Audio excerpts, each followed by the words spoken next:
Well, here we are, ladies and gentlemen. We've managed to stop Dr. Nefarious and the Bio-Obliterator and get our way through challenge mode, collecting every single thing in the game, and our rewards are shown. All 15 of the collectible trophies, from the 8 characters that are collected throughout the worlds, to the challenge ones, such as getting every single titanium bolt in the game, getting every skill point in the game, getting 200 nanotech, which is only possible in challenge mode, getting the Omega weapons, which is only possible in challenge mode, finishing all things in Annihilation Nation, and helping out the Rangers all across the galaxy. So, I think it's about time we end this. Hello everyone, this is Roxas1359. Welcome to the finale of Let's Play Ratchet & Clank Up Your Arsenal. Anyway, without further ado, since we now have all 15 trophies, our prize unlocks the Insomniac Museum in all of its glory, as well as the, special skin for your ship that is basically the Insomniac logo, which is a returning staple from the last game.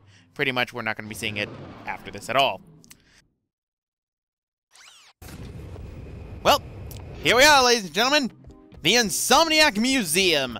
Crown jewel of you getting 100%. So, already, I need to go into a few things. For one, this Insomniac Museum focuses more on cut content that was going to be in Ratchet & Clank 3, and focuses more on Ratchet & Clank 3 in general. The last Insomniac Museum ended up focusing a bit more on Ratchet & Clank 1 and 2, since the first Ratchet & Clank game didn't have one. Now, you can see that there's a hacker puzzle here, and you can keep using it. I'm going to exit this one, because this is ball-bustingly hard, and actually blocks a force field that's right here. I'll probably put the hacker sequence at the end, because by Christ, that is difficult, and took me at least 6 minutes to do. That's why I ended up doing that ahead of time. Anyway, this room right here is pretty much the Quark vid comic room. So, right here, because the enemies appear so small on the screen when playing the Quark vid comics, we thought we'd bring them closer for your viewing pleasure. So pretty much what you could do in this room is you can simply just see their animations. Sir, are you okay? Please stop. Now you can cycle through it the more you hit the triangle button through the different enemies that are inside it. Sadly, no Dr. Nefarious model. But right here, we have the Insomniac Game Pyramid, and when we use it, we have Unnamed Quark VidComic and VidComic 1 Special Edition. The VidComic 1 Special Edition is the first build that was originally going to be for Quark VidComic 1. It was changed sometime during development to the one that we ended up getting in the game. The Unnamed Quark VidComic, as the lovely person on the right would end up telling us, is basically a Quark VidComic that was designed early on before the story was fully fleshed out, but was cut because it wouldn't have fit in with anything in the story. Now, I'm not going to do either of those because, one, the Unnamed Quark VidComic is bullshit. And two, it would just be me redoing things, and I want to get through most of the Insomniac Museum. I obviously know I won't be able to get through most, and hopefully you guys will be able to explore on your own time. You're the designer of the hacker puzzles, and this one allows you to create your own hacker puzzles. Guess what I'm not doing? So, this is an interesting type of vehicle.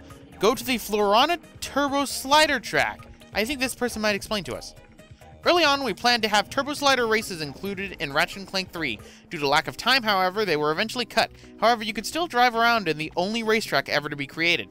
Yes, so there were supposed to be races in Ratchet & Clank 3. I think I had explained that earlier beforehand. And these are what the vehicles are like. And this is the only racetrack that we would have ended up having, which I find to be interesting, to say the least. You can't... Okay, no, you can't fire your weapons. So, it would have been interesting if they had the racing return. They end up having it return inside Deadlock, as we're going to see since I ended up starting that project. A little bit preemptively, more so than I wanted to. But there was supposed to be racing in this one, and it would have been interesting to say the least, because I'm pretty sure this probably would have been a multiplayer aspect as well. But, obviously, time constraints, because you have to remember, Ratchet & Clank 3 was developed a year after Ratchet & Clank Going Commando. So, yeah, development times were pretty strict. Later, Insomniac would get to be better with this, but obviously there's still going to be cut content. Now, I find driving around this track to be interesting. The only thing that I find sad is that it plays this little tune right here that's going on in the background for the museum, which I'm honestly not a big fan of. It also plays during the unnamed Quark vid comic, because either A, this is the music that was supposed to be in that vid comic, or B, this music is just a placeholder. So this is pretty much an interesting track, to say the least, and I would have loved to see this fleshed out. Unfortunately, it was cut, and these trees have no collision. Obviously, neither do these rocks, for the most part. Can I go big rigs on this? No, I can't. I will actually die. Science! That's a good way to return me to my ship in the bright side. Oh, boy. What the heck is this? Is this a grav ramp stuff? So, Hank the Fearless Wiener Dog was chosen by his owner, Carl Granite, as the de facto mascot for Insomniac Games. These are the pictures made by Carl to push Hank's celebrity status. This is why I'd love to honestly work at Insomniac, because it'd be interesting. Ratchet and Hank. See, you have to admit, it'd be fun to work at Insomniac with everything, because they just seem to have so much fun, especially when it comes to how Sunset Overdrive looks. The only reason I'd ever get an Xbox One would be for that game, which, as it turns out, apparently is really good. So, who knows? I might eventually get an Xbox One. Probably no time soon, though. All right, so what are these things? Oh, this is Quark's mask that he wore back when he thought he was a monkey. What is this?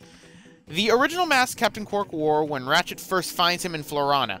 It was found to be too silly and was replaced with one a little more somber. I can see which part was replaced. And these are interesting. These look like attack dogs. This kind of remind me of the ones that were inside the first Ratchet and Clank game. Maybe this is what they were based off of. Okay, this one. I guess the animations are only for that one. What do you have, Steve Moore? The robotic canine was originally intended as a weapon in Ratchet and Clank 2. Oh.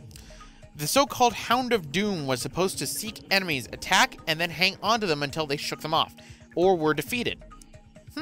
So I guess, like I said, it still focuses more on Ratchet and Clank 3, but it would have been interesting to see if we had, you know, a dog for this. What is this thing? It looks like a hovercraft, but it has no collision and isn't done. This is one of the early stages of the hovership vehicle, which can be found in both the single and multiplayer parts of Ratchet and Clank 3. I like the final design a lot more. Just gonna say that now. Alright, so what else do we have in over yonder? Why, we have some cut enemies, one of which seems to throw boxes at me. What do you have to say? The Swarmer was going to appear with the ape enemies on Dax. They were cut in favor more of the Fireflies because the Fireflies were much less bug prone.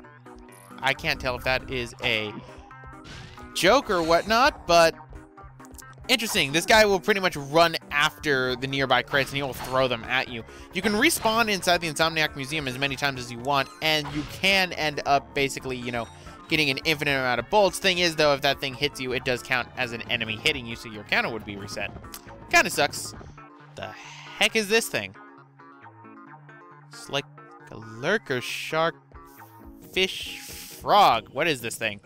This was an early design for the sand shark enemy from the original Ratchet and Clank. It ended up not being the look we were looking for, however. I can see. I remember the land shark from the first Ratchet and Clank game. Yeesh. I'm glad they didn't go with that design, that's for sure. It's in this cubicle. I think this is what it is. Yes, Bombs Away. So the Bombs Away set, as you can see right here, is basically like a giant Bomberman game that is being played throughout right here. Now, there is actually a game that you can end up doing by hitting in a code inside of the, I believe it was a VG9000 is what it is called. You can actually play the Bomberman-esque game if you want. I'll put the code inside the description for people to play around with if they want. What is this? This is to change your own colors. Basically this little thing right here. So let's get confirmation. Back by popular demand, you can edit your own special effects. Just enter the debug window and change the values and see what you come up with. So you can change your own effects. I guess that was a really popular thing. I don't know. I never played with it inside the Insomniac Museum. What do you have to say, my good man? Check out Insomniac Games to learn more about Ratchet & Clank universe. Okay, this is by the main person in charge of Insomniac. Ooh. giant desk. Anything special for me up here, I wonder? Nope, but it looks like I can't really grab it. No, I see Hank up there. I see Hank is still proud to be the mascot of Insomniac. Ooh. Now, this looks interesting. All hail Mr. Fister. All hail him indeed. Can I get any backstory on Mr. Fister? No, I guess I just have to hail him. Hail, Mr. Fister. Hail. All right. So, pretty much as I'm going through this museum, what do I think about Ratchet & Clank 3 as a whole?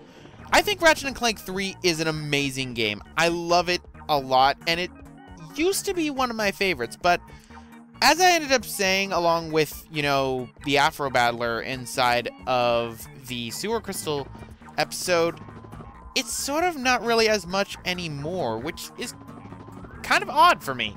I mean, I'm used to it being extremely popular. Oh, hi, Chainblade. With quantum whips. Interesting.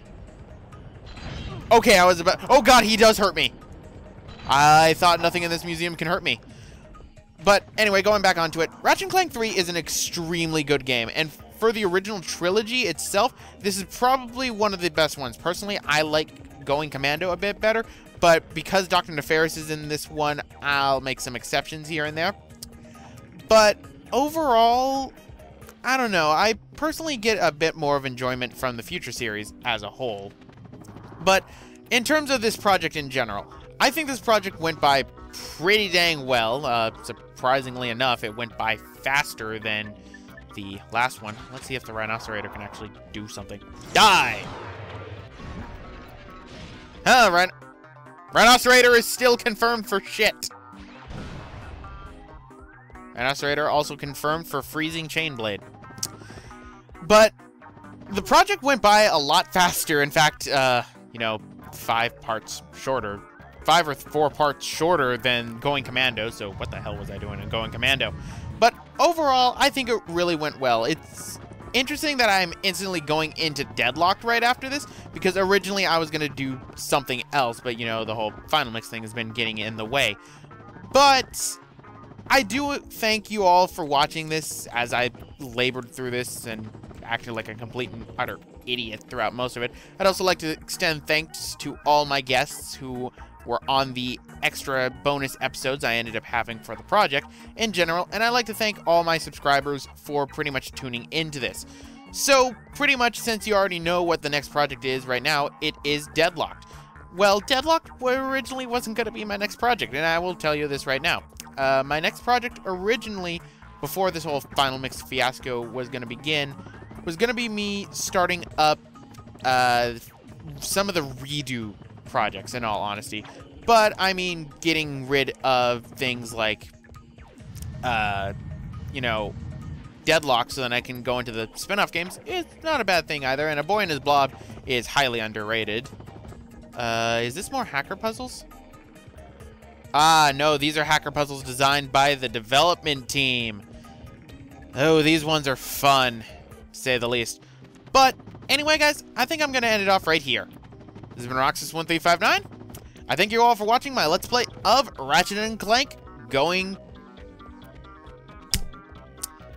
I'd like to thank you all for watching my Let's Play of Ratchet & Clank 3 Up Your Arsenal. Silly me, I ended up ending in an Insomniac museum again. I wonder if that's going to be a case when I do a Crack in Time eventually. Stay tuned for Ratchet Deadlocked, as well as A Boy and His Blob, and the eventual return of Kingdom Hearts 2 Final Mix Plus. See you guys next time.